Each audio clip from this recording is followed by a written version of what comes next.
E existem surpresas nessas obras? Por exemplo, estou escavando aqui um túnel, seja lá o que for. Achar ouro.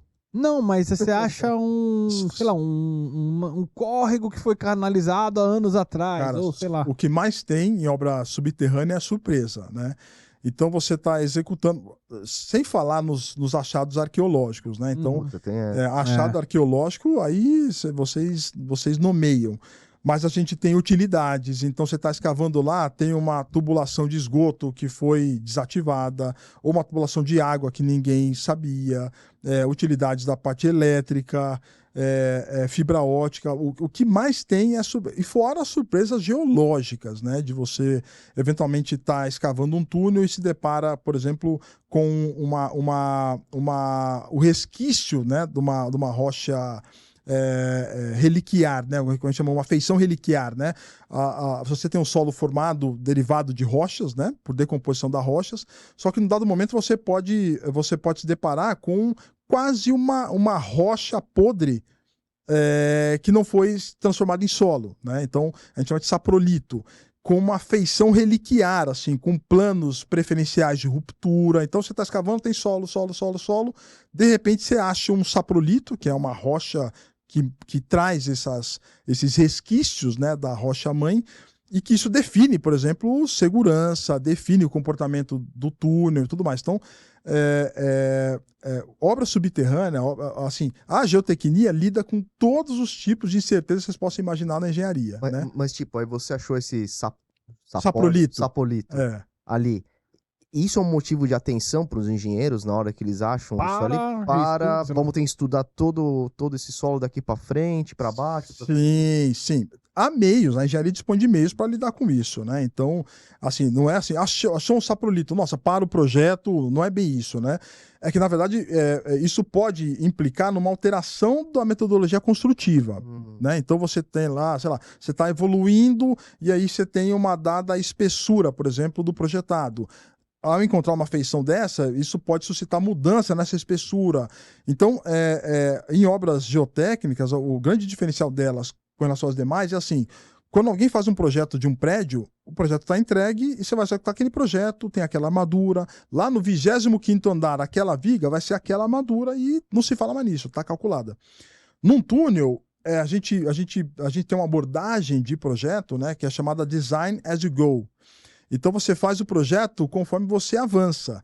Porque você não pode dar uma folha de papel e dizer assim, ó, o projeto do túnel é esse. Comece a escavar. E você vai seguir exatamente aquela metodologia executiva, né, do começo ao fim, sem nenhuma mudança a despeito das alterações da geologia. Não é assim que se faz, né? Você atualiza premissas de projeto, tudo mais, à medida que você avança, né? A gente chama de método observacional, né, na engenharia geotécnica. Então você vai avançando na execução, atualiza premissas de projeto, vê se as suas premissas originais, em face daquele novo achado, se mantêm ou não. E aí você pode propor mudanças de projeto. Então, o projeto de uma estrutura geotécnica, especialmente de um túnel, ele é assim, quase que contínuo, né? Tem um conceito original, você começa a execução, só que isso pode ser alterado à medida que você encontra novos achados. Né? Então é por isso que, posso estar errado, tá? Por isso que às vezes existem um orçamento e esse orçamento pode também ser alterado por conta dessas variáveis novas. Totalmente. Né? Às vezes você nunca consegue cumprir o mesmo orçamento. Totalmente. Né? E felizmente, né, tem se desenvolvido instrumentos contratuais para possibilitar acomodar essa situação. Porque, imagina que eu falo assim, eu vou contratar a construção de um túnel e o risco geológico eu vou alocar 100% no construtor.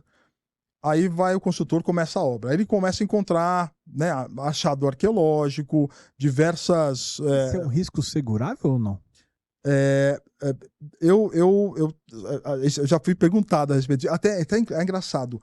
Alguns contratantes, principalmente governamentais, quando você olha a matriz de risco de contratos, eles enunciam alguns riscos e onde estão alocados esses riscos. Né? Então, assim, esse risco assim assado está alocado no construtor. Risco da natureza XYZ está alocado no segurador. E aumento de quantidades ou aumento de reforço, por exemplo, de um túnel, né, de uma escavação, eles interpretam que tem que ser alocado no contratado porque isso é segurável. E não, normalmente, bom, riscos, vocês sabem, né? Riscos de engenharia, eles cobrem acidentes, né? Perdas, né? São seguros de danos, né? Então, assim, quando você está escavando um túnel, você acha uma feição lá, isso vai te impor necessidade de aumentar reforço, né? Mais tirantes, enfilagem, né? Que são instrumentos que a gente usa para estabilizar uma escavação. Obra, né? Aquilo é risco da obra, negócio, né? É isso, não tem acidente ali. Você está executando uma obra, se deparou com uma manifestação de uma incerteza geológica, geotécnica e precisa fazer frente a isso. Isso não é transferível para o seguro, né? Então, é por isso que se desenvolveu instrumentos contratuais para alocar esse risco ou compartilhar esse risco de tal forma que não onere nenhuma das partes, né? Agora, e se ele não percebe isso e vai embora quando vê colapsou por causa disso e tal? Aí já entra naquela outra questão que nós falamos, né? Quer dizer, na negligência e imprudência, né? Imperícia e imprudência, né? Então você teve chance de equilibrar. É isso, né? São instrumentos de reequilíbrio de contrato. Então, quando você se depara com uma incerteza, alguns contratos admitem essa forma de reequilíbrio, né? Para não gerar o que a gente chama de onerosidade excessiva sobre o contratado. Se você não fez uso desse instrumento, entendeu? É isso, a sua obrigação é entregar um túnel. Né? Então, você não fez uso desse instrumento, além de ter o risco, né, dessa não utilização desse instrumento, você simplesmente não melhorou a performance da sua obra em termos contratuais, porque você poderia ter reequilibrado um custo que você acabou suportando, né? Perfeito. Seria avisar a seguradora para fazer algum tipo de análise? A seguradora não, porque a seguradora, assim, só se tiver acidente, novamente, isso, né? Isso. Se essa decisão de não reequilibrar, de não reforçar, gerar um acidente, e isso não ser interpretado como... Porque, assim, o sujeito pode falar assim, olha, cara, eu vou continuar aqui. Idealmente eu deveria reforçar, eu deveria fazer por enfilagens, né, colocar novos tirantes para reforçar e tudo mais, mas eu decidi, por razões diversas, evoluir. Se isso resultar no acidente, eu acho que vai ter uma questão aí na regulação do sinistro, porque você sabia, o pressuposto, né? Você sabia que precisava colocar mais reforços, mais enfilagens, mais tirantes, e não fez. E então, sabendo disso, né, se a seguradora vier a ter essa informação, acho que vai ser uma regulação bem difícil, né? Agora, podem ocorrer casos de que o cara simplesmente não percebeu. Sim. E aí claro. Isso é também entendível. Claro. Então, assim, nós enfrentamos uma vez uma regulação no Peru envolvendo uma rocha que é uma rocha kárstica, que a gente chama. Rocha cárstica, para dar um exemplo para vocês, né? A rocha é rocha, né? Quando você olha, você fala, pô, isso aqui é uma rocha, é sólido, é duro. Só que tem algumas circunstâncias, né, hidrogeológicas, vamos dizer assim, que podem induzir o surgimento de cavidades na rocha. Então, por exemplo, tem algumas rochas sedimentares que, se você percolar água pelo interior delas, a altas velocidades, altas pressões, você pode dissolver essa rocha e abrir cavidades. Esse fenômeno a gente chama de fenômeno kárstico, né? E nós enfrentamos isso numa obra de túnel no Peru. Nossa. E foi um sinistro, assim, dos mais inusitados, né? Então, o projeto estava ok, tudo ok.